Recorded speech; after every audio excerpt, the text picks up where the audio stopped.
Listen carefully, because this is a story you were never meant to hear. On the night of the harvest moon, 1848, the fields of Wake County, North Carolina, did not simply breathe with the wind. They pulsed. The earth itself seemed to hold its breath as something far older than man stirred beneath its soil. The white overseers, drunk on power and arrogance, believed they ruled the land. They believed chains, whips, and ledgers kept the world orderly.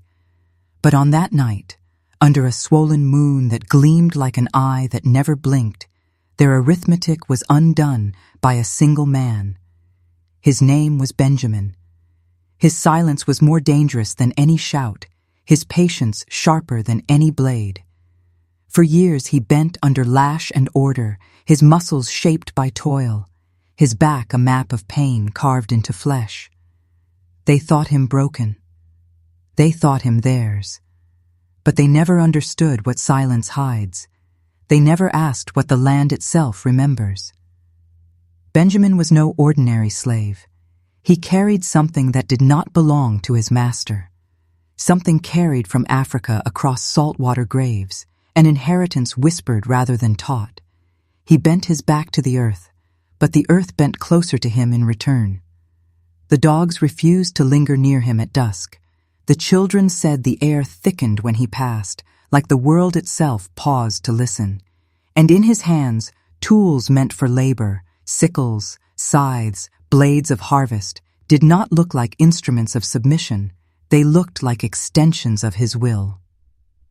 The overseers mocked him often. They called him mule, shadow, stump. They believed themselves untouchable, each man swollen with the confidence of cruelty, each whip crack echoing with the arrogance of power. But arrogance blinds, and blind men cannot see when death has been sharpening itself in silence, waiting for the right hour. That hour came beneath the harvest moon, the night when Shang, Adaos lengthen, when blood runs easier, when the air tastes of iron and smoke.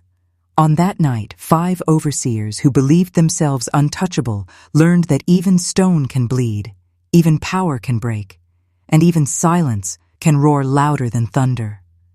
What Benjamin did in those hours would not just mark his name in blood, it would awaken something sleeping in the soil itself, a hunger older than chains, older than masters, older than America itself. And if you keep listening, you may hear it still. Wake County, 1848. The fields begin before dawn and end long after the sun has burned itself out. Cotton stretches like a white sea, endless, merciless. Time is not measured here in hours. It is measured in lashes, in bruises, in breath stolen from lungs that ache for rest. And in the middle of it, Benjamin labors. A man not yet 30, his shoulders wide enough to carry the weight of 10 men, yet his eyes lowered, hiding the fire that never dimmed. To the overseers, he is useful muscle. To the other enslaved, he is something stranger, something both feared and trusted. For Benjamin does not complain, does not break, does not bow in spirit, though his body bows every day. And when others cry out, he listens, as though counting something no one else can hear. Each overseer has his cruelty sharpened like a blade. There is Crow, who whistles just before striking, as though music could soften agony. There is Mace, who laughs while men bleed. There is Flint, who takes joy in hunger, withholding meals to prove his dominion. Boone and Ash, their names carried through the quarters like storms you cannot outrun. These men wear authority like armor, their hands too familiar with the whip, their boots too heavy on the necks of the broken. But Benjamin was not broken. He carried silence as a weapon sharper than any steel.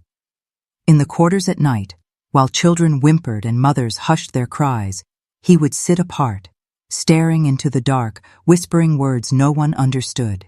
Yoruba syllables, remnants of a language drowned in the Atlantic, kept alive in fragments. He spoke them softly, but the earth seemed to hear. The others whispered that he dreamed not as a man, but as something closer to spirit. Some said he spoke with ancestors. Some said he spoke with the land itself. The harvest season pressed down heavy that year. The air was thick, swollen with rot and smoke. The overseers grew harsher, pushing bodies beyond their breaking points, eager to line the barns with yield before the moon reached full. And Benjamin bent with the others, his hands blistering, his muscles burning.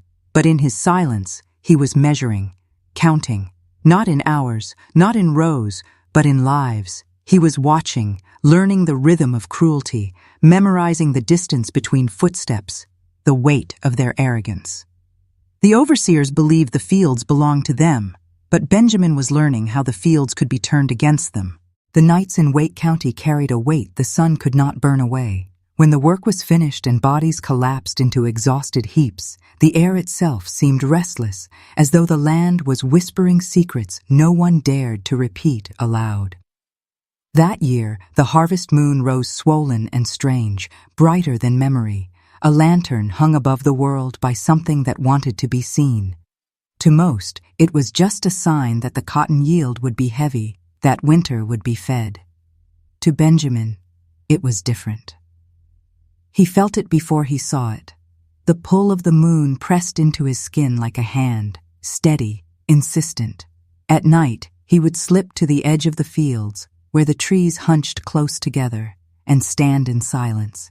His lips moved in syllables older than the soil of Carolina, words carried across centuries of blood and water. The others avoided him on those nights. They said Benjamin's shadow stretched too long, that his eyes reflected the moon like an animal's. Mothers clutched their children closer. Men who feared no whip still crossed themselves when he passed. But Benjamin was not praying. He was listening. The fields had their own heartbeat, slow, patient, echoing beneath the soil. Some nights he heard it clearly, like a drum muffled by earth. Other nights it grew louder, matching the rhythm of his own chest, until it seemed the world itself was breathing with him. He believed the ancestors spoke through it, the unburied dead, those who had drowned in chains, those who had rotted beneath the lash, those who had been silenced but never gone. And under the harvest moon, their voices sharpened. They no longer whispered, they called. The overseers noticed something too. The dogs grew restless, snapping at shadows, refusing to patrol near the fields at night. Lanterns blew out without wind. Tools left in the soil rusted faster than iron should. Crow cursed the Waihe, orkers, claiming their witch talk spoiled the air, but even he flinched when he saw Benjamin standing alone in the moonlight, unmoving as though carved from stone. The enslaved began to whisper that the harvest moon would not pass quietly. Some said Benjamin had struck a bargain with the dead. Others believed the moon itself had chosen him. But one truth spread through the quarters like fire. Something was coming, and when it came, blood would answer blood. The days grew shorter, but the work did not. Cotton tore at fingers until they bled, backs ached until they bent, and the overseers' whips carved fresh scars into skin already mapped with pain. Yet Benjamin moved differently now. His silence was no longer just endurance, it was focus. His eyes lingered on the tools left scattered in the fields. Scythes, sickles, blades curved like the crescent of the very moon above them. Instruments meant for harvest, for cutting the stalk and stripping the land bare. But Benjamin no longer saw them as tools. He saw them as extensions of his will, waiting. At night, while others collapsed into sleep, he stayed awake. He sharpened edges in secret, dragging stone across steel until sparks leapt into the dark. He whispered with each pass of the blade, his breath carrying syllables older than chains, older than the fields themselves. Yoruba words twisted into chants, not loud, but steady, matching the rhythm of his hands. The tools drank those words. The metal seemed to hold them, cold and gleaming, hungry. The enslaved began to notice. A young boy swore he saw Benjamin bury something beneath the rows, a charm, a bundle wrapped in cloth, its contents hidden. An old woman muttered that he was calling down spirits, binding them to steel. Some feared him. Others prayed silently for him, believing he was chosen to do what they dared not even imagine. No one spoke of it openly, but all felt the shift. Benjamin was not simply enduring anymore. He was preparing. The overseers, blind in their arrogance, saw only a strong man growing quieter, slower to respond, harder to break with the lash. They mocked his silence, not knowing that silence was the mask of something building beneath their feet. Boone jeered that Benjamin was turning dumb like an ox. Flint laughed that he would work him until he dropped dead in the dirt. None of them realized Hay were sharpening Benjamin just as surely as he sharpened the blades. And above it all, the harvest moon swelled fatter, brighter, colder. Each night it stared down like a watchful eye, pale and pitiless. Benjamin felt it pressing on him, filling his chest with something too vast to contain. The heartbeat in the soil was louder now, pulsing beneath every step. The tools in his hands gleamed sharper. The voices in his head no longer whispered. They urged. The harvest was almost complete, and another kind of harvest was about to begin. The night of the harvest moon came heavy, thick as breath held too long. The sky glowed an unnatural silver, painting the fields in ghostlight. Every stalk of cotton stood sharp as a blade, every shadow stretched longer than it should. The enslaved gathered in their quarters, hushed, restless, unable to sleep. They felt it pressing in, the weight of something coming. Dogs barked and then went silent, as if their throats had been cut by the night itself. Benjamin did not lie with them. He was in the fields, his body still as stone, his hands wrapped around the sickle he had sharpened for weeks. The metal caught the moonlight, gleaming with a hunger that did not belong to iron alone. He whispered into the curve of the blade, words that had crossed oceans, words drowned in chains but never killed. The soil answered. A low hum rippled through the ground, so faint it might have been mistaken for wind, until it grew louder, until it became a pulse. Crow was the first. He came swaggering into the fields, a lantern swinging at his side, cursing about runaway dogs. His whistle cut the night, that same cruel tune he blew before every lash. But this time, the tune broke. His throat opened in a wet sound, his lantern dropped, and the cotton lit up red beneath him. Benjamin's sickle had found him in silence.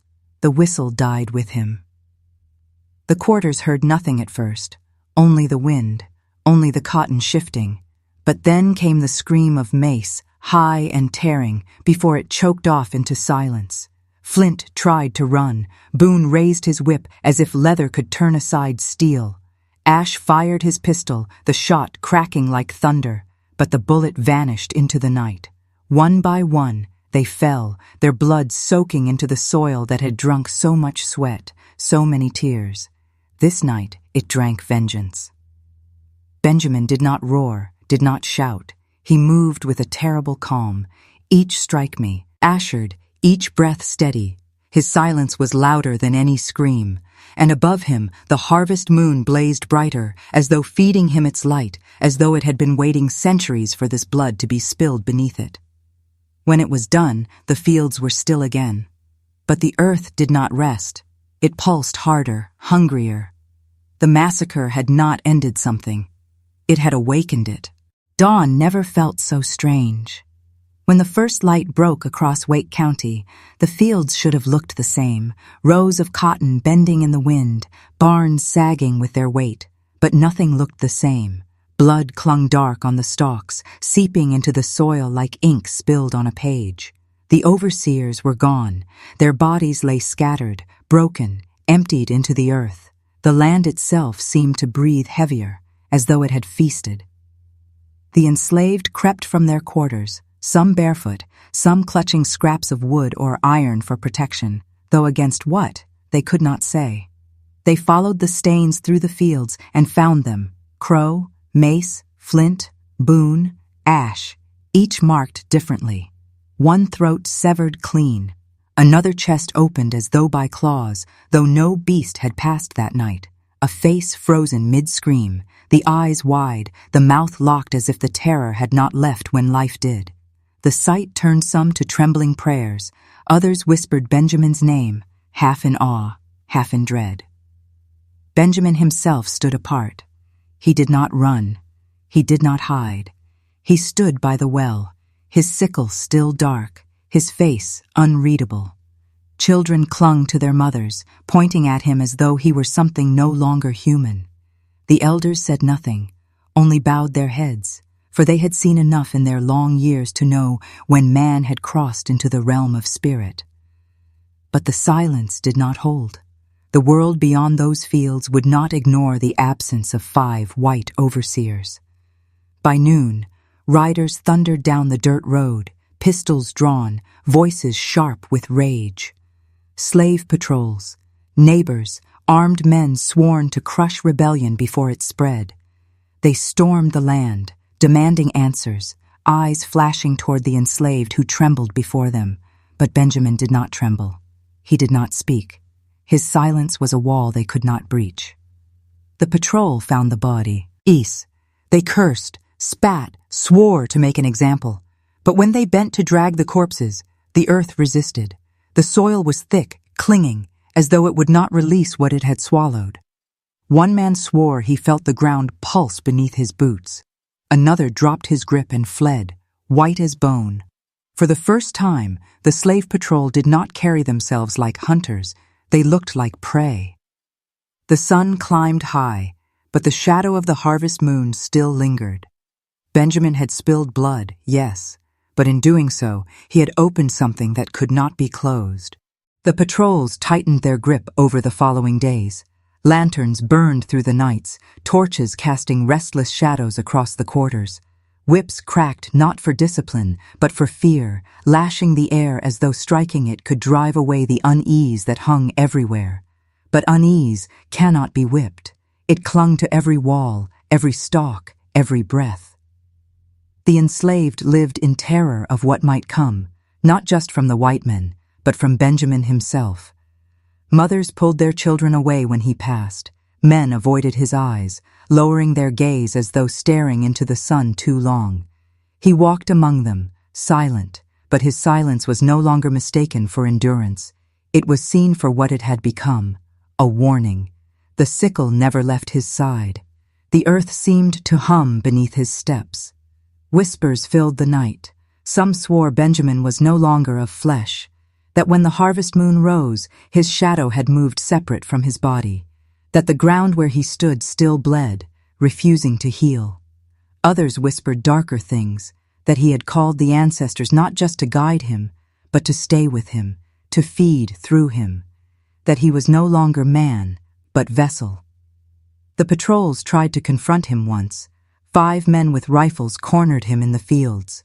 They shouted, demanded answers, threatened to break him like a beast. Benjamin did not raise his weapon. He only stared. The rifles trembled in their hands. One man swore later that the soil shifted beneath them, pulling at their boots like quicksand. Another spat that Benjamin's eyes had turned pale in the moonlight. None fired a shot. They left in silence, though their silence was born of fear, not mercy. The enslaved debated in whispers. Some believed Benjamin had delivered them, that he had shown the overseers could bleed, that chains could be broken. Others believed he had doomed them, that the blood he spilled would only bring worse wrath. And yet, beneath both hope and fear, one truth gnawed at every soul. The land itself was different now. The soil drank too deeply of that night. The air hung too heavy. The harvest moon had marked them all.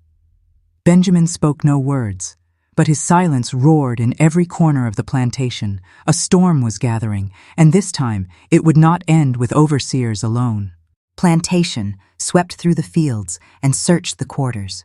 But when they came to seize Benjamin, he was gone. Not fled, not hidden, gone.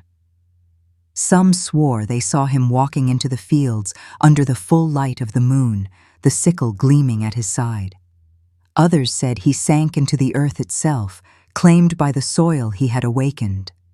The children remembered a sound, a low hum, like a drumbeat far away, growing fainter until it vanished. The patrols tore the land apart, dug pits, burned cabins, dragged men and women to whips until their screams shook the night. But they never found Benjamin. And yet, he was never absent. The quarters spoke of him in whispers.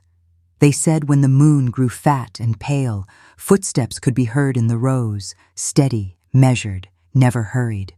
Dogs refused to follow. Lanterns blew out without warning.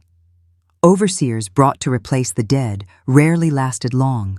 Some quit in fear, others met accidents sharp and sudden. It was said Benjamin lingered, not as man, but as something older, something bound to blood and soil, waiting for each harvest moon to rise. For years, his name carried like a shadow. Parents frightened children into silence with it. Do not wander, or Benjamin will find you. Yet in the same breath, mothers prayed to him, asking his spirit for strength. Among the enslaved, he became both curse and salvation, warning and promise. To the white landowners, he was a ghost story they refused to speak of aloud, though their eyes turned skyward with dread whenever the harvest moon climbed. History does not remember him. No textbooks, no official records, no sermons written in Raleigh churches mention the man who carved a wound into Wake County. But memory runs deeper than paper. In the soil of those fields, in the whispers carried through bloodlines, Benjamin remains. A silence sharper than any blade, a shadow longer than any night.